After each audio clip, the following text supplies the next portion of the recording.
Hey guys, Scott from therecordingsolution.com. Today I want to show you a quick tip when you're mixing, and it's all about automation. Automation is what you see right here. In Pro Tools, they have a thing called clip gain line. So here's the actual waveform, and then there's a clip gain line. That's that black line. I can take that on or off, but I can actually affect the waveform before. Here's the fader for this rhythm guitar. It's electric guitar track. It's a rhythm electric guitar. So this waveform automation right here that I drew in with these dots, where you see them coming up and then coming back down,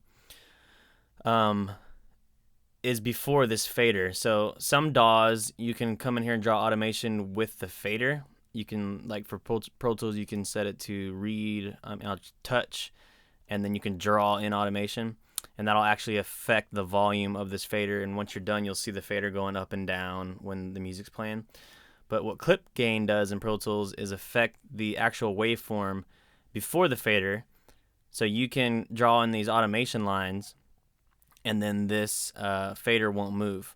And what automation does is gives you a little extra oomph when you're mixing. So a lot of times, well, every time when I first start mixing, I set like a static volume mix, so I balance the song out with just faders and pan knobs and get everything kind of sitting where I want it.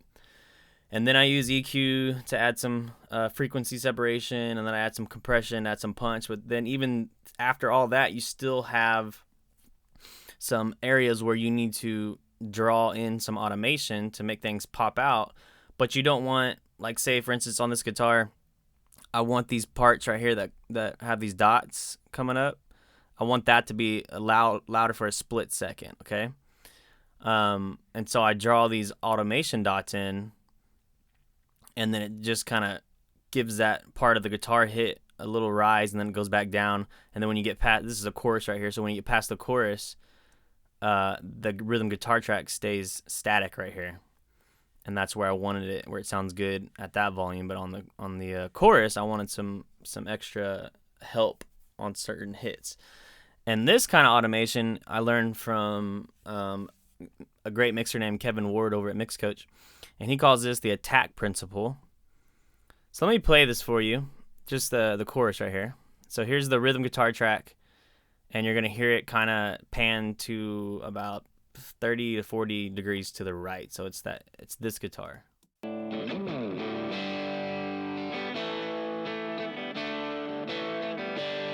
So in the mix, that's where that guitar is.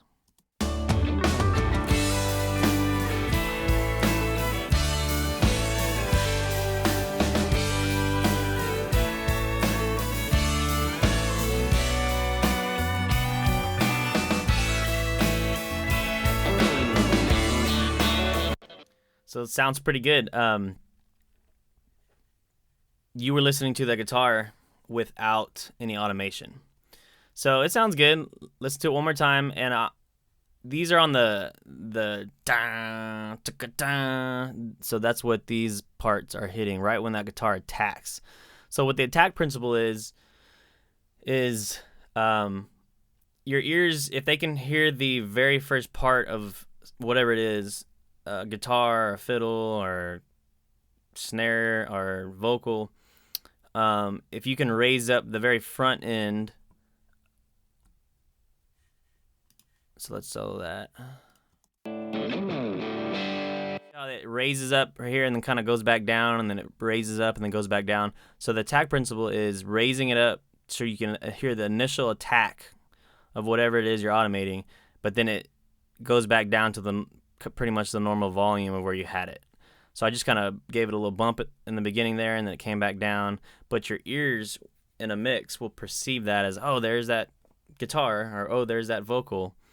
So like on a vocal, if you just want the first part of the word to be heard, or the word of the sentence to be heard, you raise that first part of the word, and then it dropped the vote. And so you don't have to have that volume set louder than you want it, but you can, the listener can perceive it as, oh, there's that vocal, or there's that background vocal, or there's that cool instrument over here, and then it's back to where you set it when you initially balanced all your instruments together. So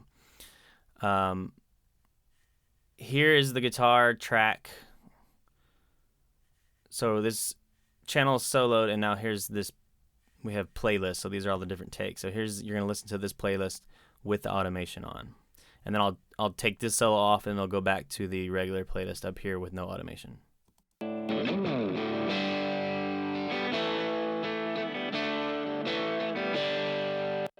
Now this playlist.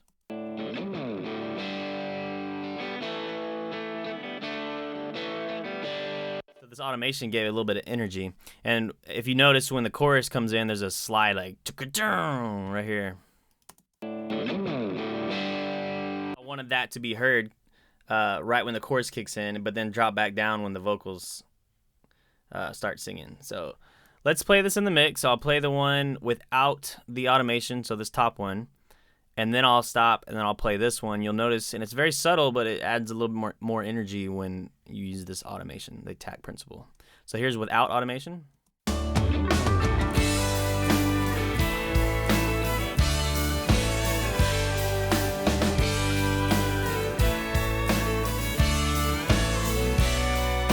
Here's with automation.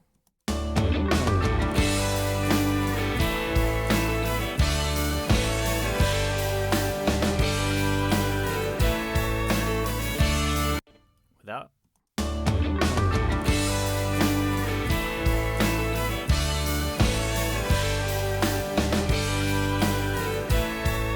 With.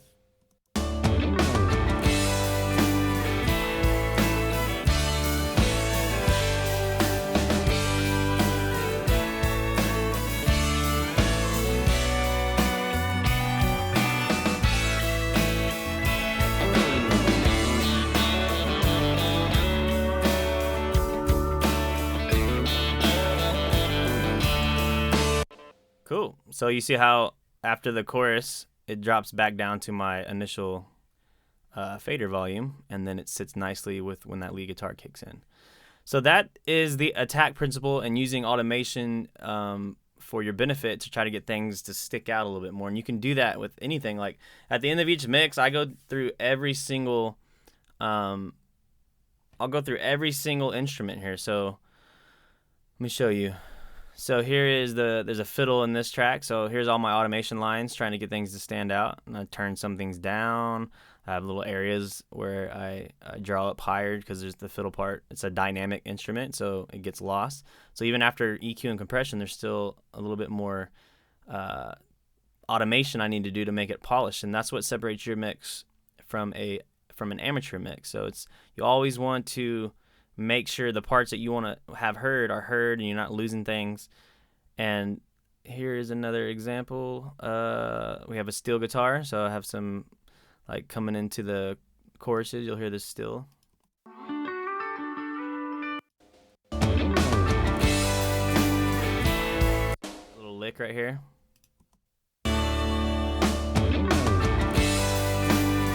I wanted to raise that the attack of that initial phrase, and then it comes back down. So another attack principle being used right there. So that's it, guys. I hope you can use this in your next mix and let me know how it turns out and if it added any energy and life that you were missing. Let me know. Make sure to subscribe to the YouTube channel.